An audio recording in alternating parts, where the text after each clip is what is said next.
Well, from getting a bad grade to losing the grand final, unfortunately, no child is immune to failure. For parents, the biggest challenge is teaching them how to bounce back from hurdles and hardships, but often it's easier said than done. So, when it comes to building resilience, how can we help our children stand tall, remain positive and overcome obstacles? The best guy to talk about this topic too is author Dr. Justin Colson. Justin, nice to see you again. Are children born resilient, or do we make them resilient by the way we raise them?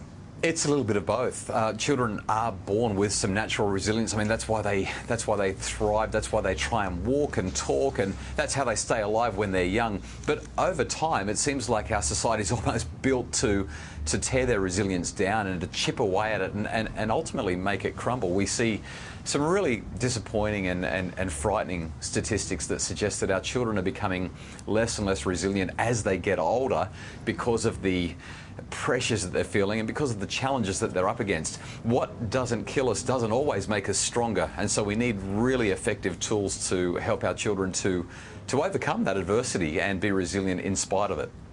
Absolutely. Now, you say that it's a myth that we need to toughen up our children. Why do you say that? Well, you know, I've been hearing it more and more lately. Parents will say to their kids, just get over it. The favourite comment at the moment is just drink some concrete and harden up. It's true that if you want to get stronger, you've got to do things that are hard. You know, if you want to be a better bike rider, you don't ride down the hill, you ride up the hill. That's what makes you stronger. But at the same time, if the adversity that we experience is too big for our developmental ability, or if it's too frequent in hitting us, eventually it does knock us down. And I think that's why we're seeing so many mental illness challenges, not just in young people, but even in adults. The idea that we can tell our kids to toughen up, princess, it has some merit at some point when our children just need us to be there to give them that helping hand and get back in and, you know, get back on the horse. But all too often, toughen up, princess just makes them feel worthless and helpless and hopeless, and it actually undermines rather than builds their resilience. Matt, I completely agree. It can be overused, can't it? You know, toughen up. I don't like it too much. Justin, one of the hardest parts about being a parent is knowing when to step in and when to let kids fend for themselves. What's the answer? Yeah, it's a really fine line, and there is no answer. I wish that there was sort of a one-size-fits-all, and it goes back to that whole toughen up, princess idea. I think that the best way to approach it is like this. Imagine you're walking along a balance beam, and you know, when you were a kid, you had to do that in gymnastics class, and there'd be somebody on the side with their hands up like this to sort of catch you if you fall. That's what we need to do for our kids. When they're up against it, they don't need us to carry them through it. They just need us to be there beside them. And maybe they will fall, in which case we can be a soft place. And then we get to ask them this great resilience-boosting question. We get to say to them, well, what do you think you should do now? And sometimes they'll say, well, I need to get back in and sort this out. And other times they'll say, I just don't want to do it. And we've got to have the wisdom as parents to know when we should push and when we should sit back and say, OK, you've done enough.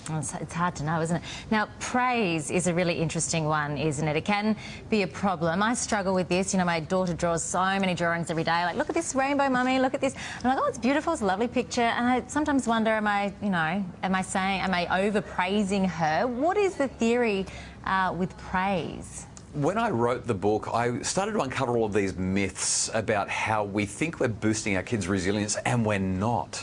And praise was one of the big ones. You know, when your kids are looking at the vegetables on their plate and you say, oh, this is so yummy, I love eating this. And what happens then is the kids infer that if we're telling them how good it is, it must be really bad.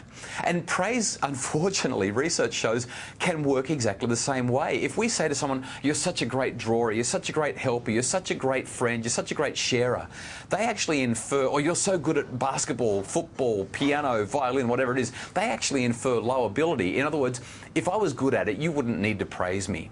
What's worse is researchers have found that we tend to give the most lavish praise to the kids who have the lowest self-esteem and the lowest levels of ability. In other words, their inferences are probably right.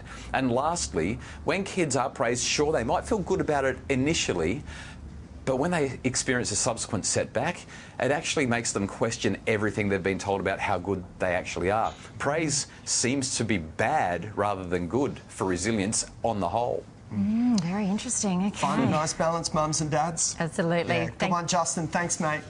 Great to talk to you. And for more information, you can pick up a copy of Justin's latest book, 9 Ways to a Resilient Child.